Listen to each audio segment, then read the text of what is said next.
Hi everyone, welcome to digital GK classes. तो देखिए, CTET से रिलेटेड एक इन्फॉर्मेशन है, आप सभी को जानना है क्योंकि जो लोग जो है पहले फॉर्म भर लिए थे उनका पेपर तो हो जाएगा पहले। आपको भी पता है, इसमें सीटेट ने बोला था पहले आओ पहले पाओ, उनके हिसाब से उनको सेंटर मिल गया है।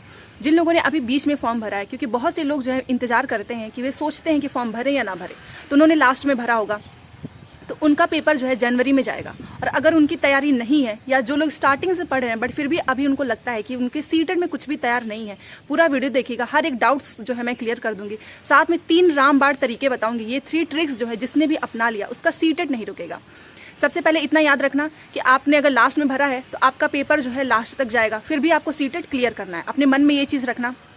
दूसरी चीज़, अगर आप स्टार्टिंग से पढ़ रहे हो फिर भी क्या आपने खुद से सोचा है कि आपका सीटेट निकल सकता है या नहीं, क्योंकि जब हम तैयारी करते हैं हमें पता चल जाता है कि हमारा पेपर क्लियर हो जाएगा, बहुत से लोगों को पता चल जाता है। तो चलिए, जो मैं सबसे पहले आपको बताऊंगी कि 3 ट्रिक्स जो है रामबाण तरीका, उसमें से आपको कौन सा स्टार्ट कर देना है। सबसे पहले मैंने हमेशा बताया कि मोस्ट इंपॉर्टेंट है कॉन्सेप्ट को क्लियर करना, क्योंकि अगर आपका कॉन्सेप्ट क्लियर नहीं है तो आप एग्जाम को क्रैक नहीं कर सकते हैं। बट क्या अब आपके पास समय है कॉन्सेप्ट क्लियर करने के लिए या फिर बुक्स वगैरह खरीदने के लिए? बिल्कुल भी नहीं है। तो फिर आपको क्या करना है, तो याद रखना, सबसे पहले आपको क्या करना है, पेपर उठाओ। कौन सा? ऑनलाइन एग्जाम का। अब मैं आपको ये नहीं बोलूँगी कि आप जो है सारा पेपर कर लो, क्योंकि अगर आपने जो है ऑनलाइन एग्जाम का भी पेपर अच्छे से कर लिया तो आपका सीटेट जो है वो नहीं रुकेगा। तो ऑनलाइन एग्जाम उठाओ, उसमें से पेपर करो, पेपर करने लगो। पेपर करने के बाद से ये नहीं कि बंद कर दिया, नंबर आ गए कम, बैठ गए आराम से, ये सब नहीं करना है। पेपर खत्म करने के बाद से 5 सब्जेक्ट्स को अलग अलग लिखो। CDP, maths, Hindi, EVS, English, paper 1 paper 2 दोनों के लिए बता रही हूँ। तो उसके बाद से क्या होगा ना कि आप एनालाइज करो कि आपको सीडीपी में 30 में से कितने आए हैं, मैथ में कितने आए हैं, सब सब्जेक्ट्स का नोट कर लो। सारा सब्जेक्ट्स का आपने नोट कर लिया, उससे क्या फ़ायदा होगा कि उसमें आपको ना ये पता चल जाएगा कि आपके जो है कहाँ पर गलती हो रही है, कहाँ पर लैक हो रहा है। उस कंडीशन में आपको क्या करना है कि जो भी आपकी गलती है उसको नोट कर लो। क्यों नोट करना है ये भी रीज़न मैं बताऊंगी, पहले सब नोट कर लेना, हिंदी का, ईवीएस का, सब कुछ नोट कर लो। पैसेज में गलती हो रही है, पैसेज गलत करने वाले ध्यान से सुने, क्योंकि अगर आपने पैसेज में गलती कर दी तो आप समझ सकते हैं 15 नंबर हिंदी का, 15 नंबर इंग्लिश का, 30 नंबर। 30 में से अगर आप केवल 10 या 15 ही सही कर पा रहे हैं तो ये आपकी मिस्टेक है, जिसको इम्प्रूव करना है, वो भी मैं आपको बताऊंगी। तो पहले आपने क्या किया, सब नोट कर लिया, सारे कॉन्सेप्ट एक पेपर कर लिया। उसके बाद उसी दिन जो जो कॉन्सेप्ट उस पेपर में इंपॉर्टेंट थे आपको वहीं पर उसी दिन उसको क्लियर करना है। इससे क्या होगा ना कि सबसे पहले आपने एक प्रीवियस ईयर कर लिया, देन आपका कॉन्सेप्ट भी क्लियर हो गया। तो इससे बेस्ट क्या हो सकता है? ये क्या था पहला। दूसरा क्या करना है वो सुनिए। दूसरे में आपको अगर लगता है कि पैसेज, क्योंकि पैसेज का बहुत बड़ा रोल होता है, फ्री के नंबर होते हैं, चाहे हिंदी है, चाहे इंग्लिश है, चाहे संस्कृत है, पेपर 1 पेपर 2, हर दिन आपको क्या करना है कि एक पैसेज आपको खुद से करना है और 15 पैसेज में से ये कोशिश करना है, जो 15 नंबर आते हैं उसमें से ये कोशिश करना है कि आप कम से कम भी नहीं तो 13 से 14 आपके नंबर होने चाहिए। क्योंकि अगर अभी आपके नंबर जो है 8 आ रहे हैं, 9 आ रहे हैं, तो इसका मतलब जो है आप पैसेज को सही तरीके से नहीं कर रहे हैं। और क्यों मैंने बोला है कि आपको हर दिन एक पैसेज करना है, क्योंकि स्पीड बहुत मैटर करती है। तो सबसे पहले प्रीवियस ईयर क्वेश्चंस उठाओ, उसके कॉन्सेप्ट क्लियर कर लो, उसी दिन खत्म कर दो। जो जो उसमें कॉन्सेप्ट आया है ना, जो जो पूछा हुआ है सबसे ज्यादा, उसी पे ध्यान देना है आपको। हमको लिस्ट ये नहीं कि जो सबसे कम पूछा है उस पर नहीं जाना है, जो सबसे ज्यादा पूछा है उस पर जाना है, क्योंकि वहीं से क्वेश्चंस बनते हैं। दूसरा आपको मैंने बता दिया है, पैसेज करना है। तीसरा क्या है, स्पीड। स्पीड कैसे बढ़ाएं? आपने सुना होगा कि बहुत से लोग बहुत पढ़ते हैं, हार्ड वर्क करते हैं, बट आपको हार्ड वर्क नहीं करना है, आपको स्मार्ट वर्क करना है। स्मार्ट वर्क कैसे करना है कि आपको अपनी स्पीड इतनी बढ़ा लेनी है कि एग्जाम वाले हॉल में अगर आप बैठें तो आपको अंदर से कॉन्फिडेंस आ जाए कि यस, मेरा पेपर जो है टाइम से पहले कंप्लीट हो जाएगा। क्योंकि जैसे जैसे वो घड़ी की जो सुई है ना वो बढ़ती जाती है, प्रेशर इतना ज्यादा आ जाता है कि उस चक्कर में क्वेश्चन छूट जाते हैं। स्पीड कैसे बढ़ानी है तो वो मैं आपको बताती हूँ। प्रैक्टिस करना है, बट किसका? क्या मॉक टेस्ट करना है या फिर ऑनलाइन एग्जाम का? जहां से भी आपको ऑनलाइन तरीके से मिल रहा होगा वहीं से करना। बुक्स वगैरह मत खरीदना, बुक्स से बहुत गलतियां होती हैं उसमें, प्लस उसमें टाइम इतना चला जाता है आपको पता भी नहीं चलता है। तो आपको क्या करना है, ऑनलाइन एग्जाम का जो मॉक टेस्ट है वो देना है।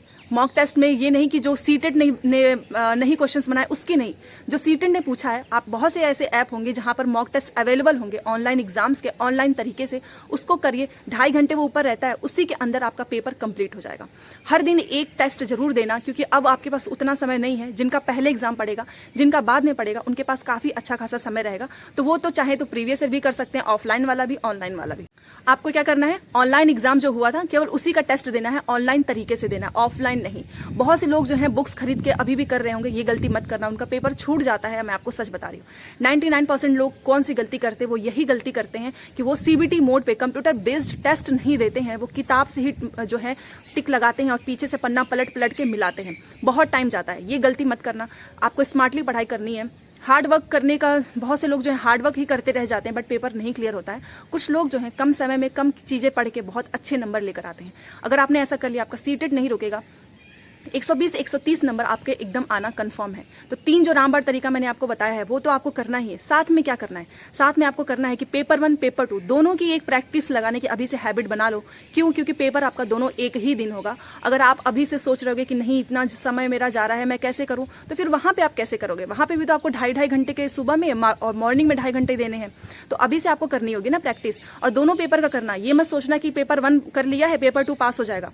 जो लोग ऐसा सोचते हैं उनको मैं बता देती हूँ, पेपर 2 का लैंग्वेज जो है वो थोड़ी सी टफ आती है। पेपर 1 क्लियर हो जाता है बट पेपर 2 क्लियर नहीं होता है। इसी वजह से जो है बहुत से लोग जो है वो पेपर 2 में पास नहीं हो पाते हैं। ये करना है। और जो लोग 99% जो लोग गलती करते हैं, आप इस वजह आज से ये गलती बंद कर दो। बुक से टेस्ट लगाना बंद करो, सारे कॉन्सेप्ट पढ़ना बंद करो, जो नहीं पूछ रहा है उसको भी बंद करो, जो पूछ रहा है उसको पढ़ो और अपनी खुद की गलतियों को पहचानो कि आप गलती कहाँ पर कर रहे हैं। पैसेज याद रखना, पैसेज को बिल्कुल भी मत छोड़ना।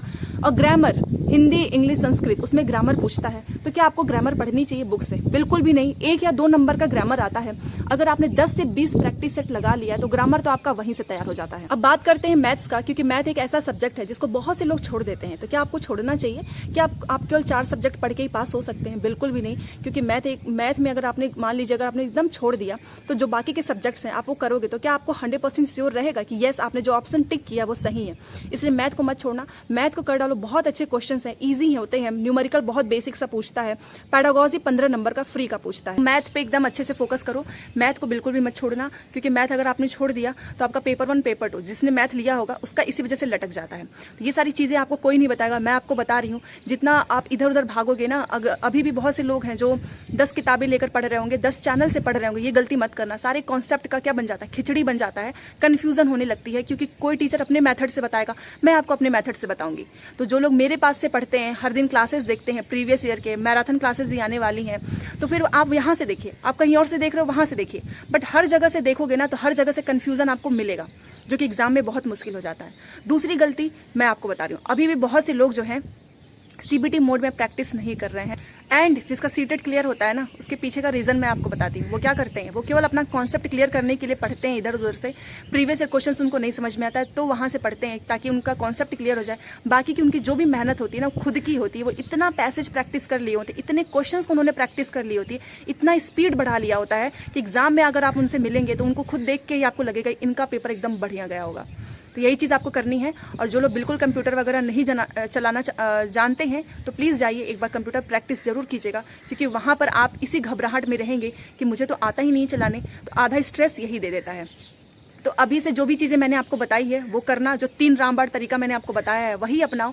ज़्यादा पढ़ने की ज़रूरत नहीं है, कम पढ़ो बट काम का पढ़ो। और रिवीजन जितना ज़्यादा हो सके रिवीजन कर डालो। जो भी कॉन्सेप्ट पूछता है, अगर आपने रिवीजन ही नहीं किया है तो जैसे जैसे एग्जाम पास में आएगा ना, आपको चीज़ें जो है भूलने लगेंगी, फिर आपका बहुत टाइम जो है कंज्यूम हो जाएगा। सीटेट क्लियर करना बहुत आसान है बट उसको समझना उतना ही मुश्किल है। इसलिए मैंने आपको यहाँ पे हर एक छोटी छोटी चीज़ें बता दी हैं। कोई भी डाउट हो कमेंट करके आप पूछ सकते हैं। टेलीग्राम, इंस्टाग्राम का लिंक दिया हुआ है। आपकी जो भी प्रॉब्लम हो हर एक चीज़ मैं आपको बताती ही हूँ। प्लस साथ में आपको एक चीज़ और करना है कि जितना ज़्यादा हो सके आप जो है सोशल मीडिया से जो है दूरी बना लीजिए। टाइम वेस्ट मत कीजिए। यूट्यूब पे शॉर्ट्स हो गया, चाहे कोई भी चीज़ें हैं, वहाँ पर अगर आप अपने बिना काम की चीज़ें देख रहे हो तो ये आपका टाइम वेस्ट करेगा। टाइम अपना खुद का कैलकुलेट करो कि सुबह से शाम तक आपने 5 घंटे पढ़े हैं, 2 घंटे पढ़े हैं, तो कुछ टाइमर वगैरह ऑन करके रख दो। इससे आपको एक आइडिया लगेगा कि आप हर दिन कितना पढ़ रहे हो। और हर दिन जितना पढ़ रहे हो उसको लास्ट में सोने से पहले असेसमेंट जरूर करना कि आज आपने खुद से कितना सीखा। और आपके जो नंबर हैं, मान लीजिए आपके नंबर अभी 80 आ रहे हैं तो धीरे धीरे वो इम्प्रूव हो रहा है या नहीं। क्योंकि अगर नंबर नहीं बढ़ रहा है इसका मतलब आप जो है गलत डायरेक्शन में तैयारी कर रहे हैं। और जिसके अभी भी फिलहाल 100 नंबर या 110 नंबर और 98 इतने नंबर आ जाते हैं तो आप टेंशन मत लेना, आपका सीटेट जरूर क्लियर हो जाएगा। क्योंकि अभी आप क्या कर रहे हो, सीख रहे हो। और अभी जब तक एग्जाम आएगा तब तक आप बहुत ज़्यादा प्रैक्टिस कर चुके रहेंगे। तो यही सारी चीज़ें हैं। वीडियो पसंद आए तो लाइक कर दीजिए, शेयर कर दीजिए, चैनल को सब्सक्राइब जरूर कीजिएगा। यहाँ से आपको स्ट्रेटेजी, क्लासेस, हर चीज़ की हेल्प मिलेगी। और आप थैंक्स फॉर वॉचिंग।